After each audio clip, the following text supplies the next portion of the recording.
વડોદરામાં લોકોને મર્યા પછી પણ સુવિધાઓ મળતી નથી. સામાન્ય સભામાં કાઉન્સિલરે આક્રોશ ઠાલવ્યો હતો.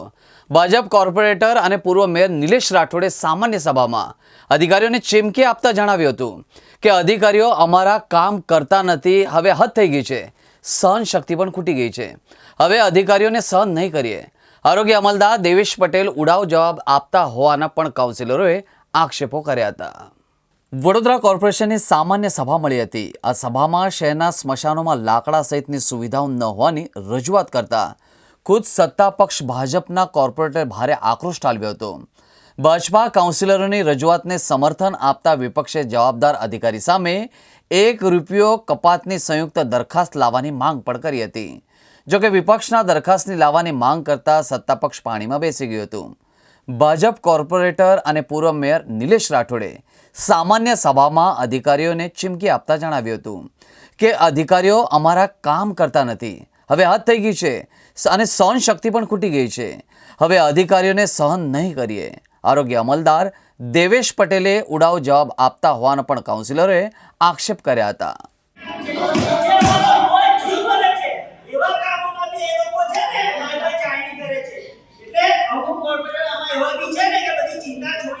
પછી છેલ્લી કક્ષાએ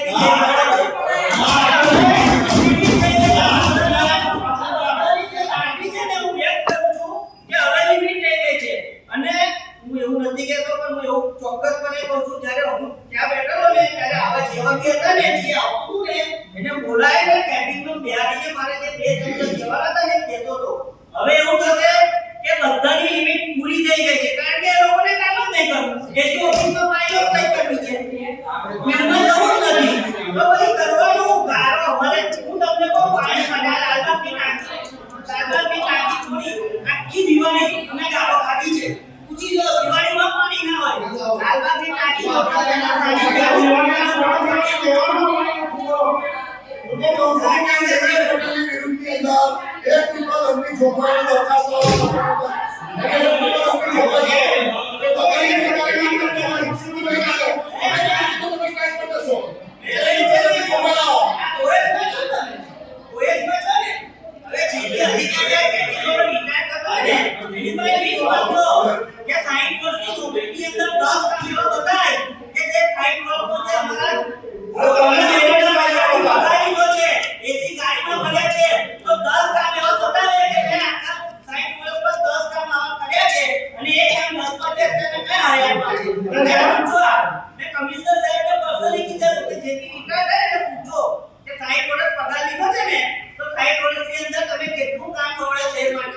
જે પ્રમાણે અત્યારના તમે પરિસ્થિતિ જોઈ રહ્યા છો, આજે જે સભા હતી એમાં બધા જ અમારા કાઉન્સિલરોએ જે પ્રમાણે રજૂઆત કરી, કાઉન્સિલરોના કામ ના થવાના કારણે કાઉન્સિલરો રજૂઆત કરી છે અને એમના લીધે જ મારે બોલવું પડ્યું કે જે આ એસી કેબિનમાં બેઠા છે અધિકારીઓ, એમ ફિલ્ડમાં નીકળે અને જે અમારા કોર્પોરેટર છે, જે લોકોને અધિકારીના લીધે કાઉન્સિલરને સાંભળવાનું આવે છે, તો એ જે અધિકારીઓએ કામ કરવાનું છે એ નથી કરતા.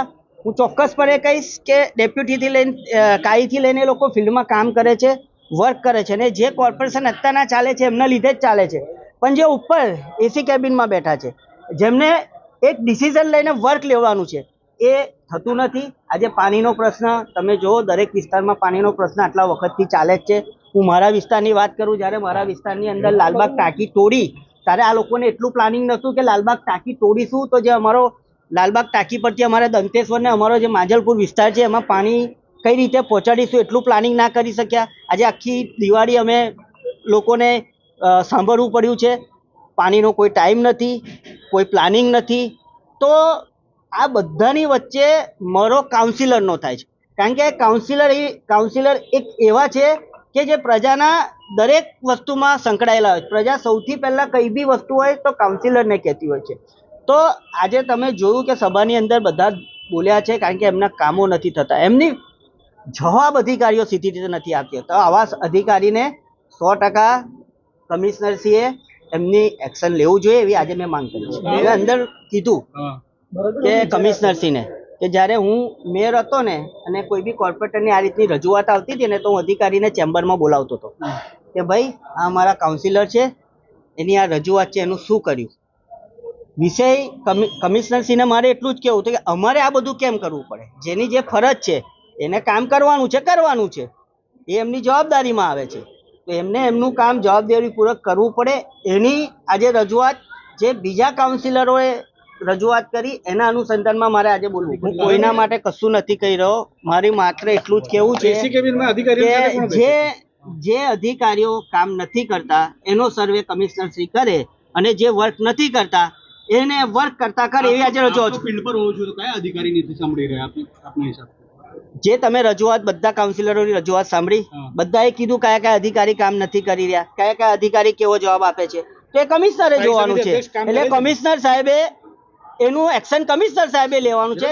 એ કોઈ કારણોસર બહાર બેઠા હશે, પણ આ તો જે કાઉન્સિલરોની રજૂઆત હતી, જે કોર્પોરેટરો બધા જ કોર્પોરેટરોની રજૂઆત હતી, એને ધ્યાનમાં લઈને પછી મારે કમિશનરશ્રીને રજૂઆત કરવી પડી કે ભાઈ આ લોકો જ્યારે આટલી બધી રજૂઆત કરે છે તો તમે હવે જે અધિકારીઓ વર્ક નથી કરતા એને ફિલ્ડમાં લાવો.